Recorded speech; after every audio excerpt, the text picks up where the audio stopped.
તાળીઓના ગડગડાટથી આપણે વધાવીએ.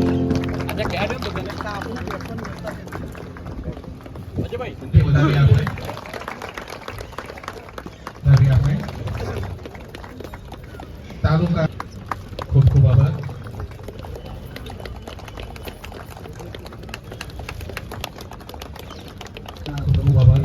દેસાઈ સાહેબ, તાલુકા પંચાયતના પ્રમુખ શ્રી નીલમબેન, ડેપ્યુટી ડીડીઓ સાહેબ તથા તમામ ઉપસ્થિત પદાધિકારીશ્રીઓ, સરપંચશ્રીઓ, તાલુકા પંચાયતના કર્મચારીશ્રીઓ અને હાજર તમામ મહાનુભાવો, આજની આપણી આ નવી તાલુકા પંચાયત લોકાર્પણમાં માન્ય સાહેબશ્રી દ્વારા આપણું લોકાર્પણ કરવામાં આવ્યું છે તે બદલ સાહેબશ્રીનો ધન્યવાદ અનુભવું છું તથા ખૂબ ખૂબ આભાર અનુભવું છું.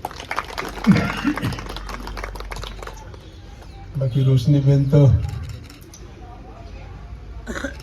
બહુ મહેનત કરી. રોશનીબેન આમાં તો એવું ને દીનુબેન, જેના કિસ્મત હોય તે જ થાય.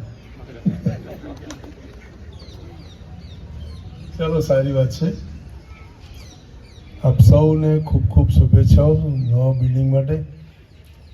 સમય પર આવતા રહેજો, લોકોના કામ કરતા રહેજો. આપણે કામે જ એના માટે આવેલા છે. કર્મચારી હોય કે ચૂંટાયેલા પ્રતિનિધિ હોય, જે તે વિભાગ ન હોય,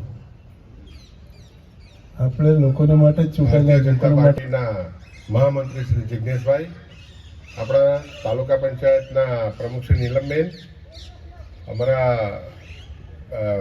નાયબ ડીડીઓ શ્રી ચાવડાજી, આપણા ટીડીઓ શ્રી ધવલભાઈ, અહીં ઉપસ્થિત મહાનુભાવો અશોકભાઈ, રણધીરભાઈ અને અહીં ઉપસ્થિત ગ્રામજનો અને આપણો અહીંયાનો સ્ટાફ. ખાસ કરીને આજનું લોકાર્પણ ખૂબ વિશેષ મહત્ત્વ ધરાવે છે, કેમ કે તાલુકા પંચાયત અમારા જિલ્લા પંચાયતના બિલ્ડિંગમાં ચાલતી હતી અને હરખ મને વધારે છે અહીંયા બન્યું તેનું, કારણ કે મારા તકલીફ એ હતી કે અમારા અધ્યક્ષશ્રીઓ એક બે ચેમ્બરની અંદર બેસવું પડતું હતું અને એ લોકો રોજ ભગવાનને પ્રાર્થના કરતા હતા કે આ ક્યારે લોકાર્પણ થઈને અહીંયાથી જાય બધા.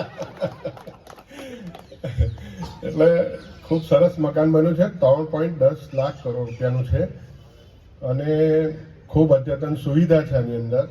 બધા જ વિભાગોના અલગ અલગ અંદર ચેમ્બર બનાવવામાં આવ્યા છે. સાહેબે કહ્યું તેમ ચેમ્બરમાં આપણે બેસવાનું નથી, થોડા એક્ટિવ રહેવાનું છે. અને હું પણ સ્વચ્છતાનો ખૂબ આગ્રહી છું. જિલ્લા પંચાયતમાં હજુ પણ હું ઘણી મોટે ભાગે હું સામાન્ય લોકો જે યુરિનનો ઉપયોગ કરે એમાં હું જાણી જોઈને જાઉં છું, જેથી કરીને મને ખબર પડે કે ત્યાં શું છે શું નહીં.